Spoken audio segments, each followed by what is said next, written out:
Então, quando a gente não sabe o básico, que democracia é eu poder criticar o Alexandre de Moraes todo santo dia. Eu poder criticar qualquer coisa. Qualquer coisa. E criticar qualquer coisa não significa que você quer acabar com ela. Não.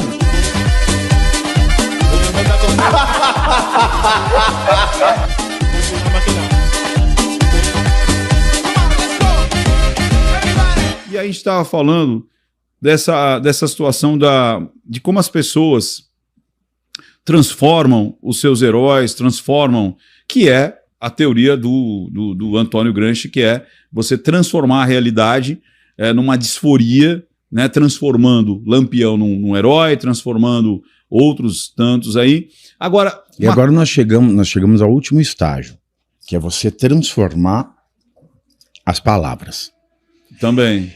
É aí que a sociedade ela chega no fim. Que a palavra, essa é uma reflexão um pouco complexa. Vamos fazer. Quando nós lemos o Evangelho sinótico de João, o que ele diz? No início era a palavra. No início era o verbo, é isso aí. É verbo, palavra, vocábulos. É isso aí. No início, no latim, né? In principiat erat verbum. Verbum é verbo que é palavra. Verbum, palavra. Legal. In principiat erat verbum. Só que o Evangelho ele foi escrito em grego arcaico, não em latim. A primeira tradução do latim foi feita por São Jerônimo, que era um intelectual de grandeza ímpar. Como é que estava escrito no original, no grego arcaico? No princípio era o logos. E logos, a tradução latina de logos é ratio, não verbo. Ratio é razão. Então seria, no princípio, é a razão. Mas se você se deixar enganar pelo termo latino de logos, que é do grego, que é razão, você não consegue compreender nem o que é logos, nem o que é razão. E o que é logos? Logos, quem estruturou essa resposta foi Aristóteles, quando ele cria a ontologia. On é coisa em grego. On. To é para. Logia, Estudo. o logos. Então é dar o logos para a coisa. Que a pergunta principal da filosofia é o que é uma coisa. Que coisa? Qualquer coisa. As coisas materiais que nós pegamos, nós enquanto animais, as coisas metafísicas que é o nosso pensamento, e os produtos não materializados, mas o que a gente faz com o pensamento, nosso espírito, nossa mente, a alma, chama o que quiser, e as transcendentais, que são aquelas que independem do ser humano, que existem, mas que nós não conseguimos deter na sua completude. Por exemplo, Deus. Então, a filosofia é dar lógica para as coisas, qualquer coisa. Portanto, logos é igual um conjunto de proposições sobre uma coisa. O que são proposições? Proposições são verificações verdadeiras porque você olha para a coisa e fala: esse frasco, a tampa dele é branca. É verdadeira porque eu estou vendo a coisa e eu escrevi. E não contraditórias sobre a mesma coisa. Então, esse conjunto de proposições verdadeiras e não contraditórias formam o enunciado. O logos é um enunciado. Entendi. É o que você pode dizer de uma coisa. E as palavras são os enunciados primeiros de cada coisa. E é por isso que São Jerônimo, muito sabiamente, não traduziu logos com o respectivo latino, que era ratio. Porque quando a gente fala de logos na filosofia, a gente fala em razão, na razão. E logos é a razão mesmo. É a razão entre a intuição sobre a coisa e a organização dessas intuições em proposições verdadeiras e não contraditórias. Então, cada palavra é um logos, cada palavra é um enunciado, cada palavra é uma razão. E nós só conseguimos criar uma civilização porque nós conseguimos nos comunicar através dessas palavras, que são a base das razões, são os enunciados primeiros, são aquilo que permite eu falar uma coisa que você entenda o que aquilo quer dizer, porque tem um significado. E nós chegamos a um ponto hoje no Brasil e no mundo, especialmente no Brasil, que nós estamos matando a razão, nós estamos matando o verbo, nós estamos matando a palavra. Sim. Nós estamos matando praticamente a razão de tudo. Por exemplo, democracia.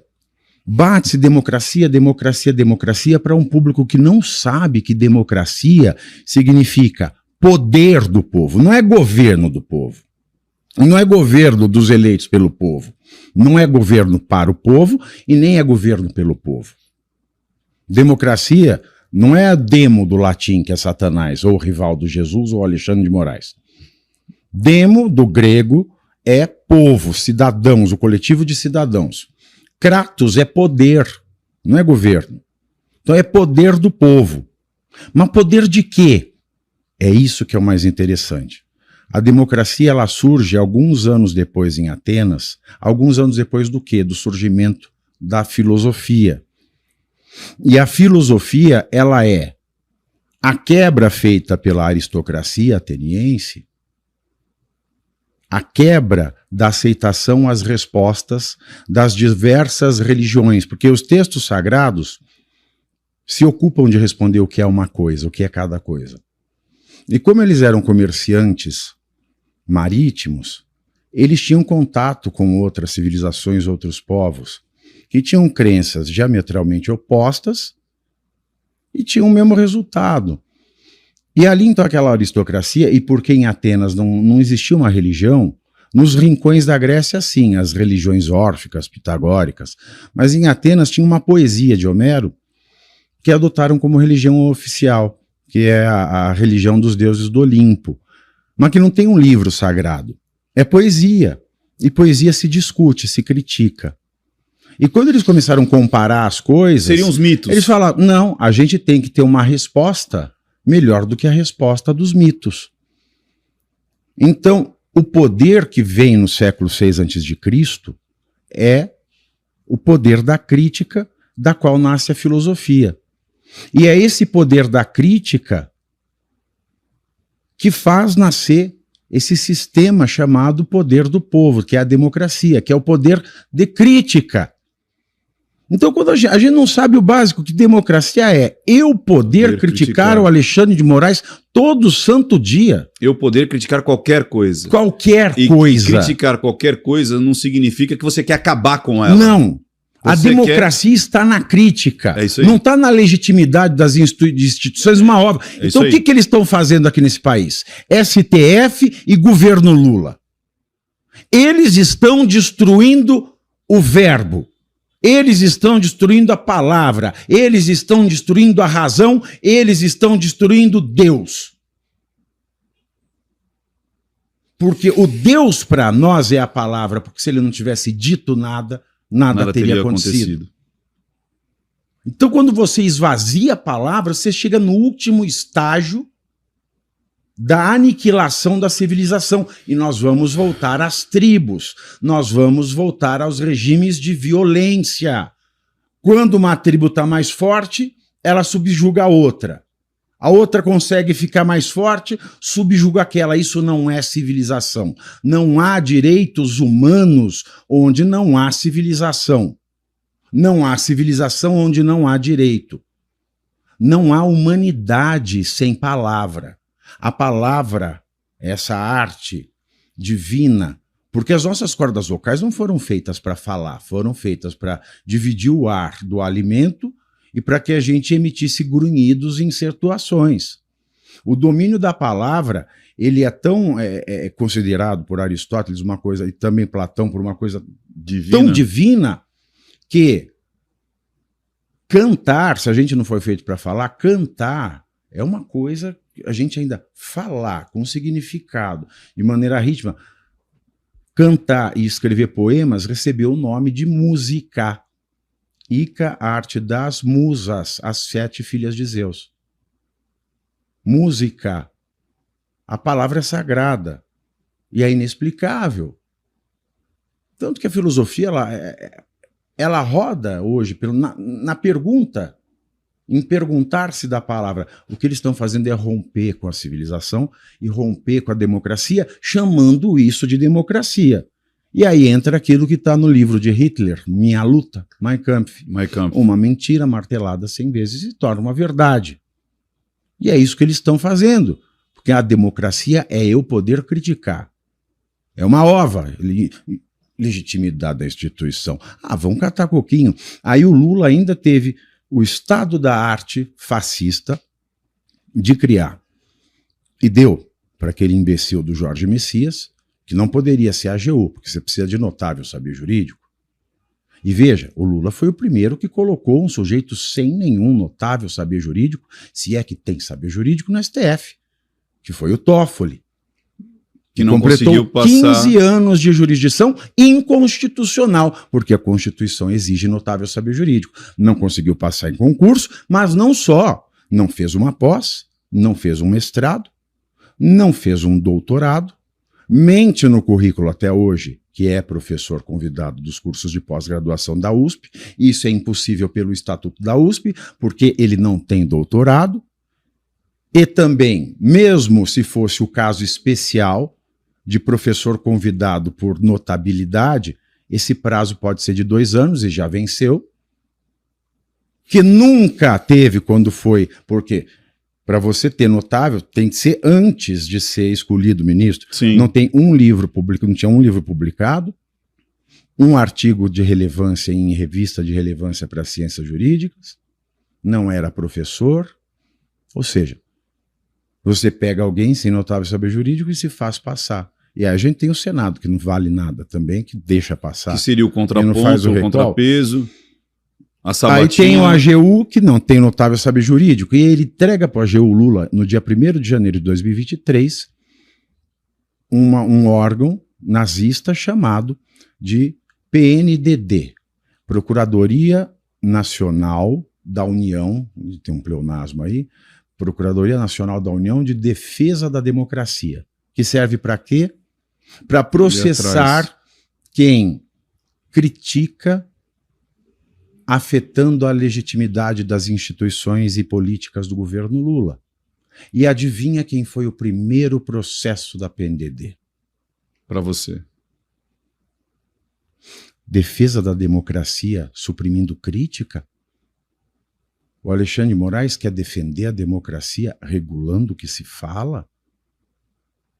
Então, primeiro C, você curte, que é o preço deste programa. Quanto vale o ingresso para ver este palhaço neste picadeiro bonito? Vale uma curtida. Vale o seu like, o seu joinha, o seu gostei. Então, a sua obrigação é curtir. Se puder, comente, porque quem comenta ajuda no engajamento. Então, primeiro C é curtir. Segundo C é comentar. O terceiro C, o que seria muito louvável, seria você compartilhar. Tem um link que é a setinha, uma setinha assim, meia bomba. Sabe aquela, a setinha da pipa do vovô que se esforça? Você vai lá, copia o link, cola no seu Orkut, no seu Facebook, no WhatsApp, no Telegram, manda sinal de fumaça, pombo correio, não é pombo correio do banheiro, é o pombo correio que leva as mensagens, você passa para todo mundo que você gosta, para quem você não gosta, você também passa. Então, ó, curtiu, comentou, compartilhou, e se puder, se quiser, se o seu bolso comportar, e se seu coração assim permitir, contribua com este programa que vai substituir o Jornal Nacional. Olha que pretensão maravilhosa, hein? Se liga, ô Bonner, nós vamos derrubar o Jornal Nacional. Esta é a meta.